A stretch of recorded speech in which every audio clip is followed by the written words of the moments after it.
Thanks for joining us, Michael. Good to see you. Looking ahead, of course, first of all, it's good to get that red card rescinded, and certainly there was no doubt in your mind that that was going to happen, wasn't it, when you upheld that appeal?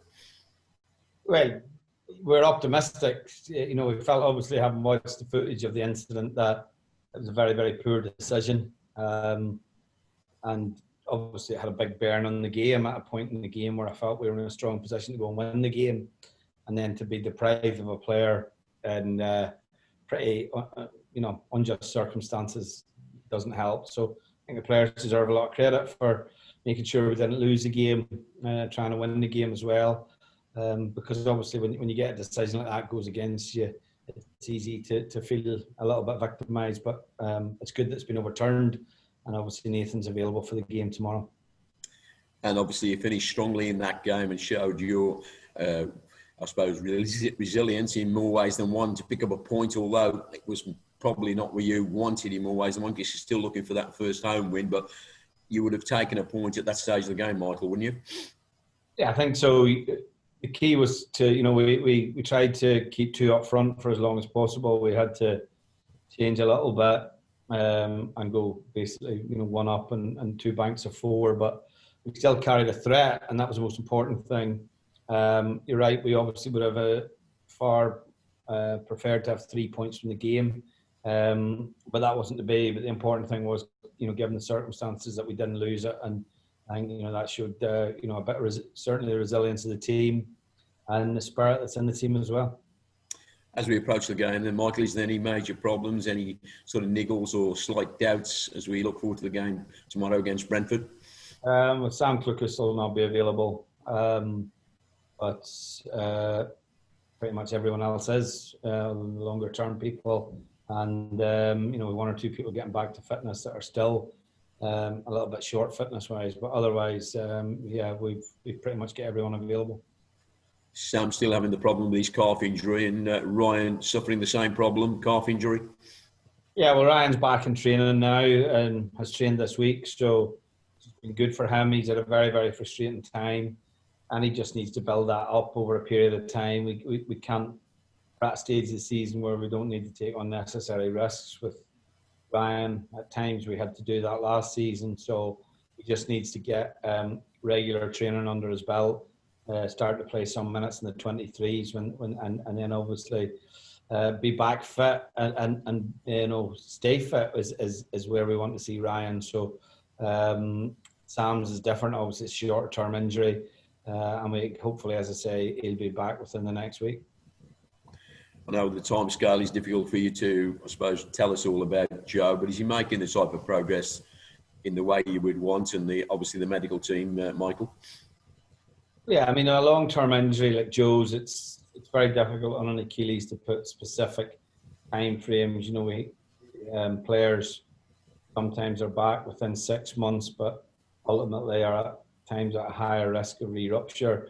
Sometimes it can be longer, it can be 9 months or even beyond. And, part of that is down to the extent of the rupture as well. And look, I'm not the medical man to give you an opinion on that, but what I do see with Joe is, he's been incredibly diligent in terms of his rehab.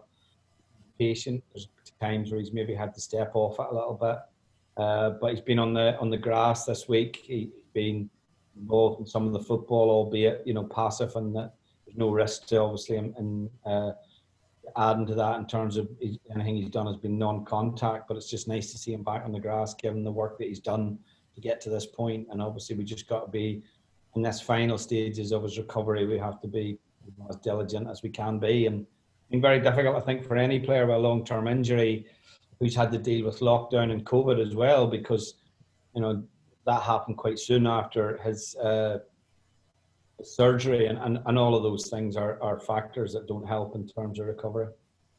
So we're moving on to Saturday then, another home fixture, Michael, and hopefully we are going to get those 3 points which we're looking for.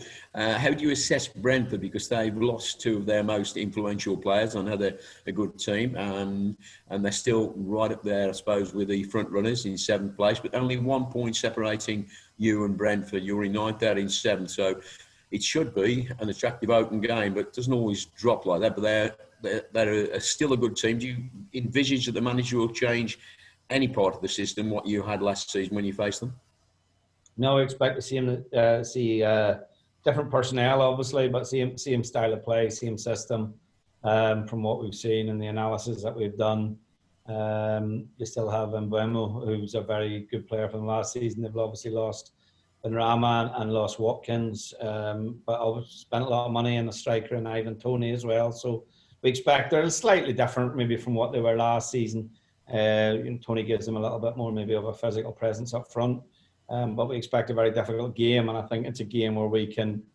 Brentford have been a team, I think, that have had a lot of admirers, particularly in the last few years in the Championship, in terms of how they develop their players, how they've been able to push for promotion, but still been able to sell players at good value for themselves as well. And so for us, tomorrow gives us an opportunity to benchmark, I think, where we are at this minute in time. High energy game, I expect, in more ways than one, and pressurising the ball could be a big factor in how the result drops for you in more ways than one. And John Ibrahim, Mikel is certainly doing a very good job in midfield. He's the shield in front of the back three, isn't he? Yeah, John's been good. I think with every game he gets better.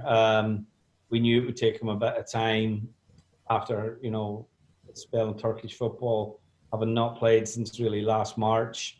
So he wasn't going to come straight back in and be up to speed, but he has done, I think, exceptionally well to get through 90 minutes as often as he has done. And I think with these 90 minutes, we see an improvement in his level of performance. We see, obviously, as well, what he brings to the team, that physical presence in midfield, but quality on the ball as well. I think, particularly against Barnsley, we started to see some, great play and real passing from him as well. And, I think he does a great job for the team, John. He has a really good tactical knowledge, and I think he's a real help to the players around him as well. So he's close to the pace in terms of where you want him to be. He's shown that, as you say, and he's close to the pace where you would expect him to be, possibly in the next maybe 90 minutes on Saturday, or maybe just after that. Yeah, I think like John always, I think he's there now, to be honest. I think that he has a style of play that sometimes looks like he's maybe a little bit off the pace, but that's not the case when you reanalyze the game. He's just very economical in how he plays. And more importantly, he's very efficient with his use of the ball. So we're delighted with what he's brought. When we brought him up here and spoke to him about coming to the club, he was very positive. And the good thing about it is, he has been what he said he would be when he came into the club, and he's fit in extremely well with the group of players we have. He's obviously, spent 12 years at Chelsea and won everything in the game. So, but he has great humility, and he's a big plus for the squad. Thank you, Michael. Thank you for that. Over to you, Ange, please. Thank you. Michael, thanks for joining us. With having to play 30 minutes with 10 men against a team that were a high-pressing team throughout, does that come into your thoughts with regards to fitness in a 3-game week, or do you feel we're early enough in the season to not have to factor that in?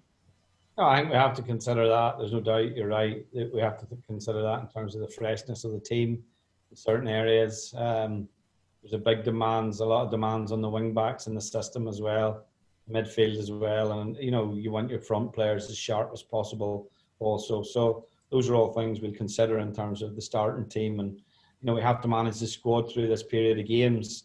You don't want to make changes just for the sake of it, but I think once you come to game 3 in the week, and we had a 2-week break before this period of 2 games. I think, as I said previously, once we get to game 3 and then we start to look at game 4 and 5 over the period, we have to be mindful of the minutes that the players have played, the nature of the game and the intensity of the game. And, that's the time where you have to utilise your squad and have to try and freshen things up. So, obviously that's in our thinking for tomorrow.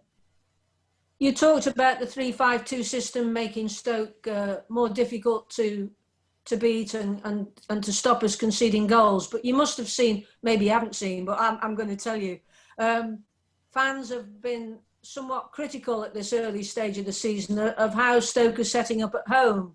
And can you shed any light on why you're still performing and persisting with that method when people are already so many games in thinking we're a bit negative and giving the initiative away to the opposition?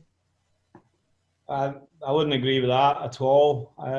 We've lost one game in 14 or 15, I think, since playing with 3 at the back. We are playing with 3 strikers on the pitch. I'm not sure that's negative either. So what we've essentially done is we've, taken a centre midfield player out and added a centre back and pushed our wing backs, stroke full backs further forward. So it's not a negative system at all, to be honest. We aren't at the level as a team where we're suddenly going to start playing 4 at the back at home and 3 away from home. We have to play every 3 days. So we have to be consistent with the work in the team. We've been that, we've, I think, until 7 clean sheets in 9 games. So I think there's more to be positive about than negative about. We missed good chances in the game against Barnsley. So we've created chances. Against Birmingham, I don't think it would have mattered really the system we played, because we still had 3 attacking, at times 4 attacking players on the pitch. They sat very deep, particularly after they scored. So it was always going to be more difficult to break them down. So no, we're working diligently on what we play, whether we play 3-4-3, whether we play 3-5-2, and certainly people shouldn't associate that as negative to play with 3 at the back. I think if you look at the Championship in general now, there's as many as 50% of the teams are playing with 3 at the back. So I think given the personnel that we have, given the young players that we have in the team, I think there's maybe things that people should maybe be a little bit more positive about. Thank you for that clarification. Going on to the chances that players are getting and missing, does that frustrate you, or are you one of these people that thinks, well, at least we're making chances, so some of them eventually will go in? Yeah, you're always frustrated, because I think in this division, the first goal is very, very important to get ahead in the game. We had control of the game the other night. We didn't create as much as we liked, and then we lost a really poor goal. But then we created a really good chance to equalise, which we didn't take, and then we created a very good chance and Tyree scored. So yeah, look, we would like to see everyone with their confidence as high as possible in front of goal. But equally, the most important thing is that we are creating chances, and that over time we believe we've got the strikers at the club that are capable of taking the chances. So that's where we see it. We don't. I don't get overly frustrated with players missing. It's part of the game, and I think players individually just have to get themselves in that rhythm where they get that confidence, where when they're through in goal, they demonstrate what Tyree demonstrated against Barnsley. And there's lots of talk at the moment about home advantage not existing.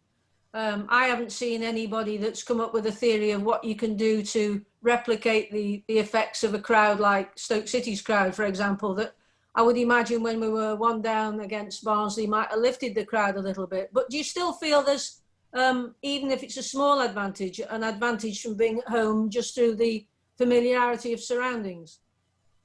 Yeah, I think that is probably the only advantage. Obviously, we're still in the home dressing room. We still, for example, when we went to Luton, we're changing essentially it's like a social club almost, and so the discomfort is more often than not is with the away team in terms of preparation for the game. When they arrive at the ground, you still have to deal with overnight stays in hotels with quite a lot of COVID restrictions, which isn't a particularly great experience for the players either. So that's the only difference. Once you get to the ground and you get ready and you're on the pitch, then the game's, it's pretty much a leveler. There is no, obviously advantage of having the home support. You don't have the advantage of, for example, the home support influencing the officials in terms of decisions as well. So all of those things are factors, and I think that's been borne out in the results across not only in the Championship, but I think throughout the Football League and the Premier League as well. Thank you. Good luck. Thank you.